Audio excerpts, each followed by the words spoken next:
Connaître Dieu, voici ma vocation. Alors, comment un être humain peut faire pour connaître Dieu?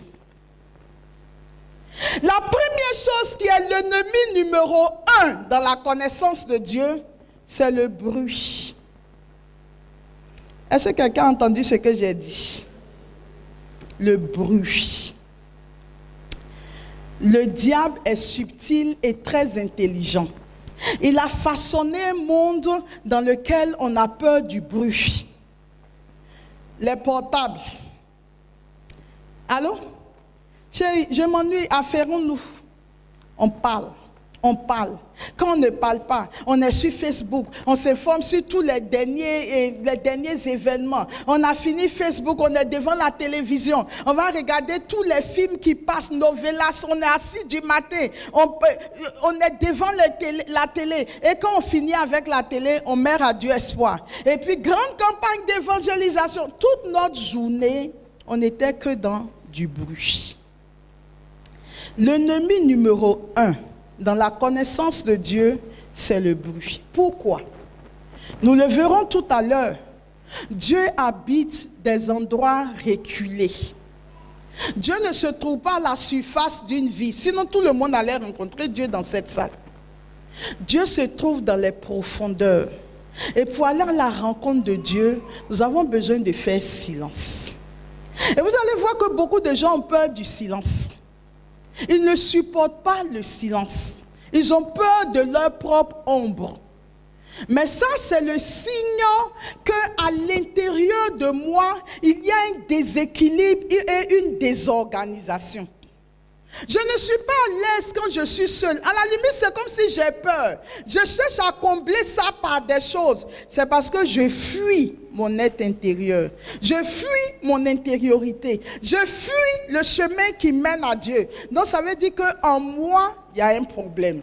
Un autre signe qui nous empêche de connaître Dieu, c'est le manque de lecture de la parole de Dieu.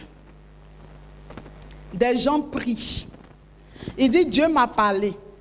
J'ai eu une vision. J'ai vu que c'est ma grand-mère qui est la sorcière de la famille.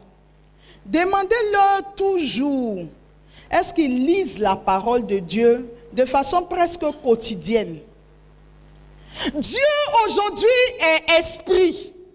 Jésus était sur la terre, il est retourné vers son Père. Et Jean le chapitre 4 avec le récit de la Samaritaine finit justement en disant, Dieu est esprit et ceux qui l'adorent, c'est en esprit et en vérité qu'ils doivent l'adorer. Donc Dieu est esprit.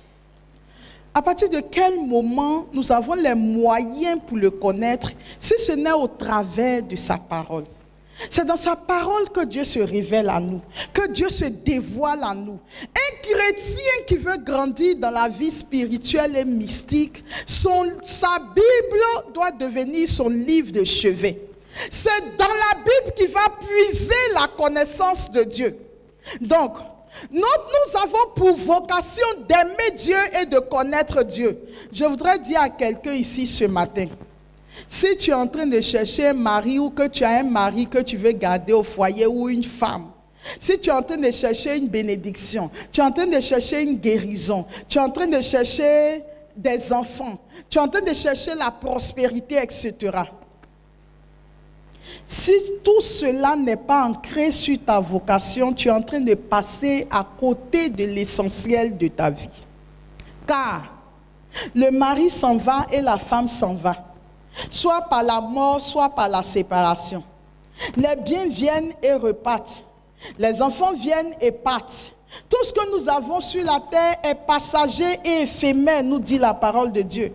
Mais ce qui reste dans la vie d'un être humain, c'est Dieu. Et c'est sur cette base que chacun d'entre nous, nous serons jugés. Donc je dois dégager du temps dans ma vie pour consacrer ce temps à mon essentiel.